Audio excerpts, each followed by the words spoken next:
జగన్ను ప్రజలు చిత్తుగా ఓడించినా ఇంకా మారలేదని స్వప్నావస్థలోనే ఉన్నారని కామెంట్ చేశారు ఏపీ బీజేపీ అధ్యక్షుడు మాధవ్. ప్రజలు 11 స్థానాలకే పరిమితం చేసినా గుణపాఠాలు నేర్చుకోకుండా ఇంకా మాట్లాడుతుండడం సిగ్గుచేటన్నారు. కూటమి ప్రభుత్వం అధికారంలోకి వచ్చాక రాష్ట్రంలో శాంతి భద్రతలను గాడిలో పెట్టామన్నారు మాధవ్. పోలీసు వ్యవస్థను గతంలో నిర్వీర్యం చేసింది జగనేనని, ఐఏఎస్ ఐపీఎస్ ముంబై పంపి ఎన్నో అరాచకాలు చేసిన సంగతి మర్చిపోయారా అని ప్రశ్నించారు. పూర్తి వివరాలు మా ప్రతినిధి నరసింహం అందిస్తారు. ఏపీలోని తాజా రాజకీయ పరిణామాలపై ప్రస్తుతం మనతో మాట్లాడేందుకు బీజేపీ ఏపీ అధ్యక్షులు మాధవ్ ఉన్నారు. సార్, కొద్దిసేపటి క్రితమే మాజీ ముఖ్యమంత్రి జగన్ కొన్ని వ్యాఖ్యలు చేయడం జరిగింది. కూటమి ప్రభుత్వంలో పాలన అస్తవ్యస్తంగా ఉందంటూ కూడా ఆయన చెప్తూ ఉన్నారు. ఆయన నిజంగానే ఇప్పటికీ కూడా మేల్కోలేదు. ఒక స్వప్నావస్థలో ఉండటం జరిగింది. ఏదైతే 5 సంవత్సరాల తర్వాత నేను ఈ రాష్ట్రానికి పర్మనెంట్ ముఖ్యమంత్రి అనే అభిప్రాయం కూడా ఆయనకు బలంగా ఉంది. ఆ యొక్క అభిప్రాయం కారణంగా, ఆ భ్రమ కారణంగా ప్రజలు తన్ని ఇంత దారుణంగా ఉతికి వేశారనే విషయం అర్థం కాక సుమారు 11 సీట్లకే పరిమితం చేశారు. దీని నుంచి గుణపాఠాలు నేర్చుకోకుండా ఇవాళ మాట్లాడుతున్న తీరు ఏంటంటే ఇంకా ఆ అవస్థలోనే ఉన్నాడు.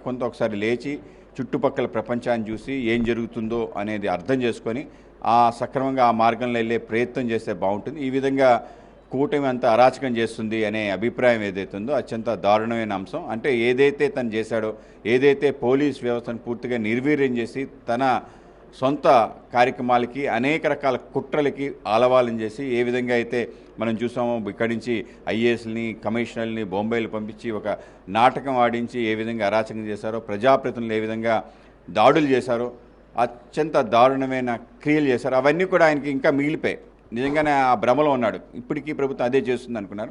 వాస్తవం చూడండి, ఆ విధంగా కాకుండా రాష్ట్రంలో శాంతి భద్రతలు ఎక్కడెక్కడైతే దాడులు జరుగుతున్నాయో వెంటనే దాన్ని ప్రతిఘటించి ఆపే ప్రయత్నం ఈ ప్రభుత్వం చేస్తుంది. ఆ విధంగానే ముందుకెళ్తాం. ఆ విధంగా అందరం కలిసి తప్పనిసరిగా ఒక రాష్ట్రానికి సంబంధించిన అంశంలో అనేక రకాల అభివృద్ధి కార్యక్రమాల్లో ముందుండి నడిపించడం, కేంద్రం నుంచి నిధులు తీసుకురావటం, అలాగే ఇక్కడ కూడా సంపద సృష్టించి పని చేయటం, ఆ విధంగా అమరావతి కానీ, పోలవరం కానీ, దాని ద్వారా వచ్చే ఇతర అన్ని అంశాలని, ప్రాజెక్ట్స్ని కూడా పూర్తి చేసి రాష్ట్రాన్ని బంగారు బాట తీసుకెళ్లాలని ప్రయత్నం చేస్తాం. అయితే ఇంకో మాట కూడా చెప్తున్నారు, ప్రధాన ప్రతిపక్షంలో ఉన్నాం కాబట్టి కూటమి ప్రభుత్వంలో విసిగిపోయినటువంటి కొంతమంది సమస్యలు మా దగ్గర చెప్పుకోవడానికి వస్తున్నారు. వాళ్ళ సమస్యలు చెప్పుకోవడానికి వచ్చిన సమయంలో మేము అక్కడికి వెళ్తున్నాం, కానీ అలా వెళ్తున్న సమయంలో కూడా అక్రమ కేసులు బనాయిస్తున్నారంటూ కూడా చెప్తున్నారు. అంటే విసిగిపోయింది ప్రజలు ఎవరి పట్ల అంటే జగన్ పట్ల. ఆ విసుగు ఏదైతే ఉందో ఇంకా తీరలే. సో ఆ తీరకుండానే ఒక ప్రయత్నం అయితే జరుగుతున్న ప్రతి కార్యక్రమంలో కూడా హంగు ఆర్భాటం. అంటే ప్రజలందరూ నా వైపు చూస్తున్నారు, ఏ విధంగా జనాలు తోలుకొస్తున్నారనే విషయం మనకు స్పష్టంగా తెలుస్తుంది. ఆయన చిన్న హాస్పిటల్కి విజిట్కి వెళ్ళినా కూడా జనాలు తోలుకొచ్చి చేస్తున్న విషయం, తిరుపతి సంఘటన జరుగుతున్న సందర్భంలో ఏ సంఘటన జరిగినా వస్తే ఆ సంఘటన కాదు, అక్కడ ఒక సెన్సేషన్ చేసే ప్రయత్నం చేస్తున్నారు. ఈ సెన్సేషన్ చేసే ప్రయత్నం కారణంగా, ఆర్భాటం చేసే కారణంగా ఒక నిండు ప్రాణం బలైంది. అప్పుడు కూడా రియలైజ్ కాకుండా తద్వారానే జనాలు కలిగించాలని ప్రయత్నం చేస్తే ఈ విధంగా జరుగుతుంది.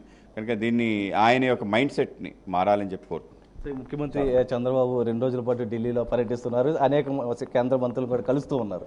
అంటే ఎటువంటి హామీలు వస్తున్నాయి? మీ పరంగా కూడా ఆల్రెడీ మీరు గతంలో కూడా మాట్లాడడం జరిగింది ఏపీకి సంబంధించిన ఇష్యూస్.